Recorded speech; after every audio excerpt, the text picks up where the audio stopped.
अस्सलामुअलैकुम। उम्मीद है कि आप सब दोस्त और स्टूडेंट्स जो हमारे चैनल को देख रहे हैं आजकल और लेक्चर्स सुन रहे हैं वो सब भी खैरियत से होंगे। और मैं हूं आपका अपना इंजीनियर अली शहजाद। आज हम अपने YouTube channel E for education पर केमिस्ट्री से रिलेटेड ही टॉपिक आपसे डिस्कस करेंगे। और जो हमारा आज का टॉपिक है वो है mole and Avogadro number.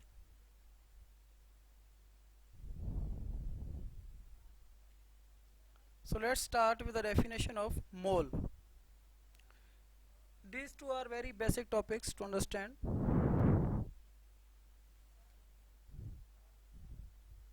So as we know, atoms and molecules are so small that it's difficult to handle the amount of atoms and molecules individually.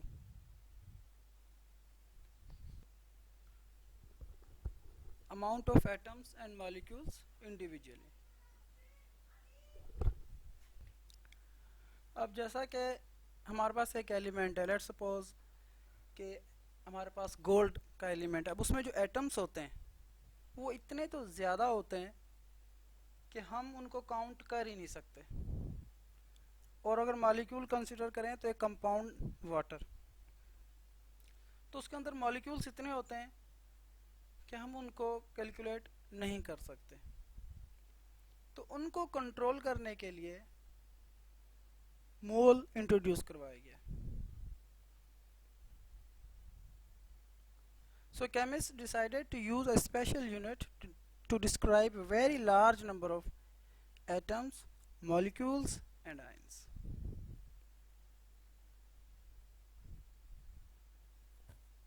Actually mole means massive heap and it is represented by MOL, massive heap। क्योंकि एक मोल को actually introduce कराने का मकसद ये था कि जो बहुत ज़्यादा एक चीज़ है, just like molecules, ions and atoms, उनको डिस्क्राइब करने के लिए। That's mole means a massive heap. So when all the AMU are unified quantities are expressed in grams, we call it mole। Actually क्या है कि हमने पहले पढ़ा molecular mass, formula mass, atomic mass, इन सब के यूनिट्स थे AMU में इनिशियली जब स्टडी की गई। इनकी मैं आपको डिस्क्रिप्शन में लिंक भी दे दूंगा। तो अब कह रहा है कि जितनी भी क्वांटिटीज़ जिनके यूनिट AMU में थे उन सारों को जब ग्राम्स में कन्वर्ट कर दिया यूनिट, तो उसका मोल कहते हैं। एक ये डेफिनेशन। दूसरी देखते हैं, when molecular mass, formula mass and atomic mass is express in grams, we call it मोल।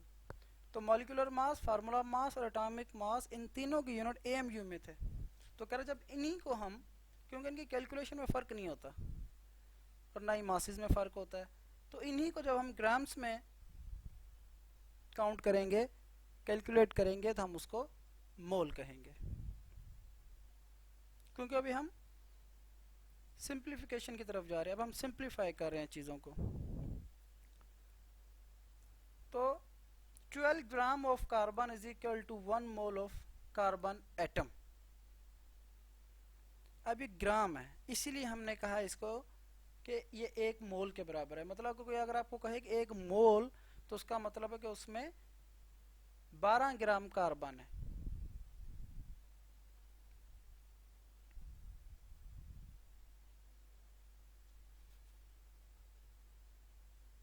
या फिर इस तरह से इसको समझने की कोशिश करें, a substance that contains 6.02 into 10 raised to power 23 particles.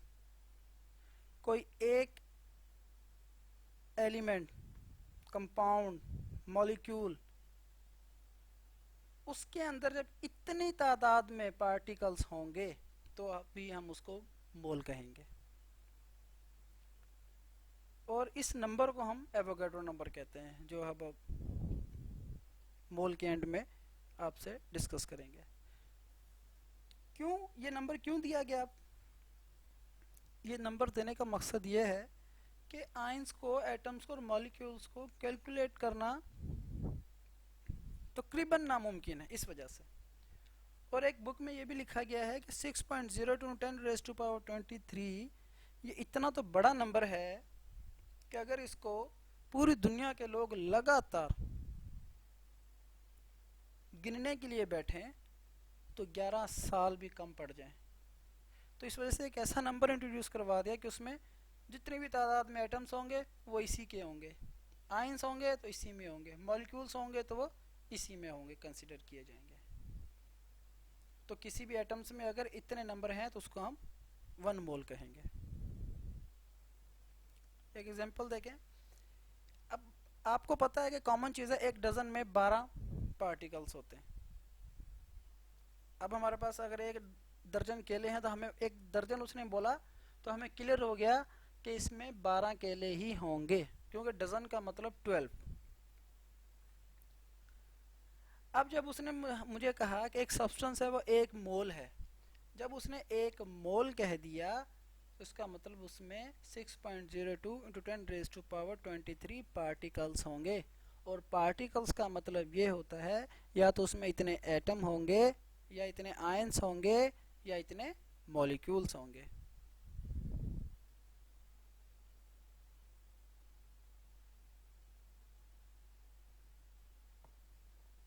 अब एक सिंपल एटम लेते हैं कार्बन का।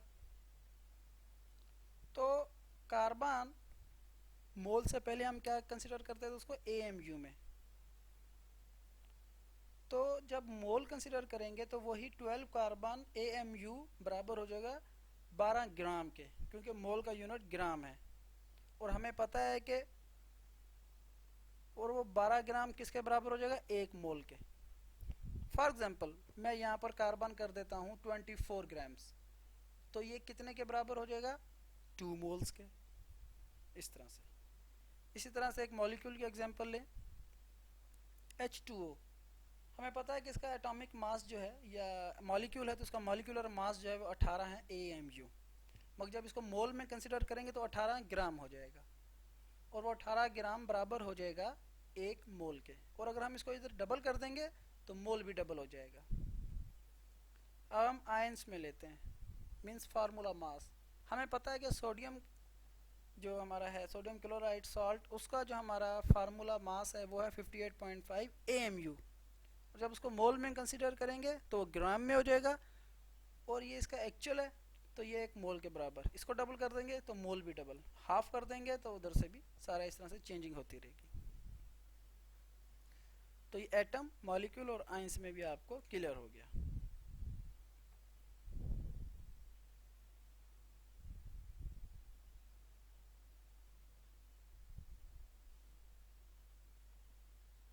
मोल को ज़रा थोड़ा इसका डेमो समझें। मोल एक्चुअली डिपेंड ये 3 चीज़ों की है, 3 चीज़ों की जो कंबाइंड स्टडी को हम मोल कहते हैं। Simple is that, molecular mass, atomic mass, formula मास, ये तीनों AMU में डिस्कस करते हैं हम। और जब मोल की बात करेंगे तो combined study of molecular mass, formula mass, atomic mass in grams is called mole. That's it. और दूसरा फिर मोल कह देना, जैसा से अभी 1 मोल, 2 मोल, तो ये एक स्टडी की सिंप्लीफिकेशन भी है, अभी सिंप्लीफाई हो गया, मॉडर्नाइजेशन हो रही है अब केमिस्ट्री में। अगर नंबर ऑफ मोल्स मालूम करने तो उसका हमारे पास mathematical formula, number of moles is equal to given mass of substance upon molar mass. Molar mass या फिर आप molecular mass, atomic mass, formula mass भी लिख सकते हैं, नो इश्यू। इसी एक फार्मूला, इसी में से दूसरा फार्मूला आप बना सकते हैं, given mass is equal to number of moles multiply by molar mass, number 2। Number 3 formula भी बना सकते हैं, मोलर मास अगर कैलकुलेट करने को कहे आपको तो molar mass is equal to given mass of substance divided by number of moles. अब एक एग्जांपल लेकर इस फार्मूले को सिंप्लीफाई करते हैं। So let's calculate number of moles in 16 gram of H2O। अब आपकी कॉमन सेंस क्या कह रही है, कितने मोल्स आने चाहिए? क्योंकि H2O का मॉलिक्यूलर मास है 18 ग्राम, क्योंकि जो एक्चुअल होगा उसी के हिसाब से नंबर ऑफ मोल्स बनते हैं। तो एक्चुअल 18 है तो वो 1 मोल बनेगा। अब यहाँ पे 16 ग्राम है तो कॉमन सेंस ये कहती है इसका जवाब लेस देन 1 होना चाहिए। देखते हैं। So number of moles is equal to given mass of substance divided by molar मास।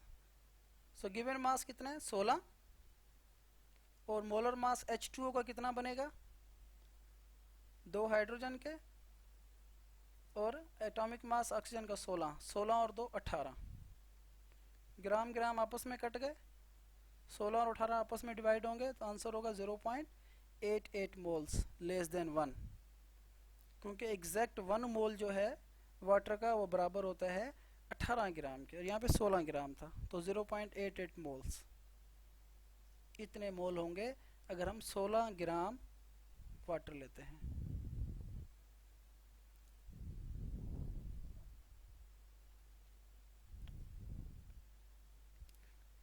अब आते हैं हम उस नंबर के ऊपर जो हमने कहा कि इतने पार्टिकल्स होंगे तो हम उसको मोल कहेंगे और वो एवोगैड्रो नंबर है। Avogadro number is a constant number in the honour of scientist name Avogadro. Avogadro gave this idea in chemistry for finding masses in grams. So Avogadro number is equal to 6.02 into 10 raised to power 23. It is a fixed number, no changing. Avogadro number is denoted by n capital A capital but right side bottom subscript में, याद रहे n capital A right side bottom subscript में। A means Avogadro, n means number.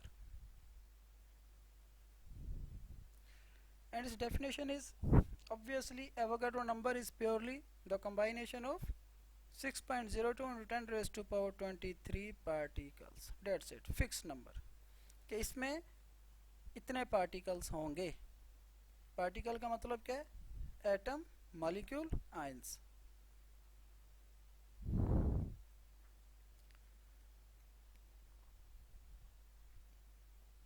अब particles की थोड़ी demonstration देखते हैं।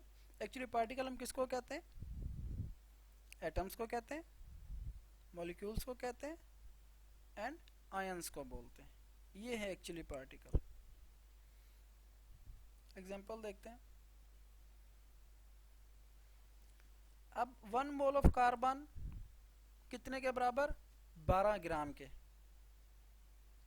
अब उस 12 ग्राम में हमें कैसे पता चले कि उसमें जो 12 ग्राम है उसमें एटम्स कितने होंगे, कैसे पता चले। इतने एटम होते हैं हम गिन भी नहीं सकते, कैलकुलेट ही नहीं कर सकते। तो वह एवोगैड्रो ने आगे क्लियर किया कि जो कार्बन में जो एटम्स होंगे वो 6.02 into 10 raised to power 23 इतनी क्वांटिटी में होंगे। अब मॉलिक्यूल की एग्जांपल लेते हैं क्योंकि पार्टिकल्स कहा है उसने, तो एटम भी होगा इसमें, मॉलिक्यूल भी होगा और आयंस भी होगा। तो H2O का 1 मोल में 18 ग्राम होते हैं। तो उस 18 ग्राम में फिर मॉलिक्यूल कितने होंगे वो कैसे पता चले, जिसको हम कैलकुलेट नहीं कर सकते। तो वो होंगे molecules 6.02 into 10 raised to power 23 इतनी क्वांटिटी में 18 ग्राम में होंगे। और जब 1 मोल से 2 मोल कर देंगे, 3 मोल कर देंगे, क्वांटिटी इस तरह से रेज होती रहेगी। सो आई होप कि आपको मोल क्लियर हो गया होगा। मोल जस्ट सिंपल एक मैं थोड़ी सी आपको हाईलाइट कर दूं कि मोल सिंपल ये है कि मॉलिक्यूलर मास जो आपने पढ़ा है, फार्मूला ऑफ मास, एटॉमिक मास, उनको जो आपने AMU में पढ़ा है उसको अब हमने ग्राम में कंसीडर करना है। सिंप्लीफाई, जस्ट सिंप्लीफाई कर रहे हैं। और फिर उस मोल में कितने पार्टिकल्स, जो मैंने आपको बताया एटम में एक एलिमेंट है तो उसमें कितने एटम होंगे, एक मॉलिक्यूल है तो उसमें कितनी क्वांटिटी होगी, तो आयंस होंगे तो उसमें कितनी क्वांटिटी होगी हमें नहीं पता चलता, तो उसके लिए एक फिक्स नंबर दे दिया गया तो उसको हम सिंपल एवोगैड्रो कहते हैं। एक चीज़ ये। तीसरी चीज़ जो थी वो पार्टिकल्स। पार्टिकल्स का सिंपल मकसद ये था कि एटम्स, आयंस और मॉलिक्यूल्स की कैलकुलेशन, दैट्स इट। ये था सिंपल टॉपिक। और अगर इसके अलावा कोई क्वेश्चन हो तो ज़रूर पूछिएगा। थैंक्स, अल्लाह हाफिज़।